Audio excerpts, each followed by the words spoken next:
গাইবান্ধার সুন্দরগঞ্জ উপজেলার হরিপুর চিলমারি তিস্তা সেতুটি বীর মুক্তিযোদ্ধা শরীতুল্লাহ মাস্টারের নামে নামকরণের দাবিতে মানববন্ধন অনুষ্ঠিত হয়েছে।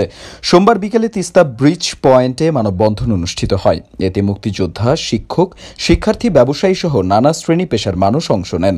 মানববন্ধনে বক্তব্য রাখেন নামকরণ বাস্তবায়ন কমিটির আহ্বায়ক শামীম মণ্ডল, সদস্য সচিব শাহিন মিয়া, মুখপাত্র আমিন হোসেন, ছাত্র সমন্বয়ক নূর আলম মিয়া নূর, অধ্যাপক শরীফুল ইসলাম, সমাজসেবক বাদল খান সহ অনেকে।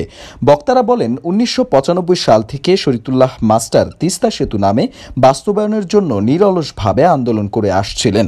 তার প্রচেষ্টাতেই দীর্ঘ ৩ দশকের সংগ্রামের পর সেতুটি বাস্তবায়ন হয়, যা এই অঞ্চলের যোগাযোগ ও অর্থনীতিতে গুরুত্বপূর্ণ ভূমিকা রাখবে।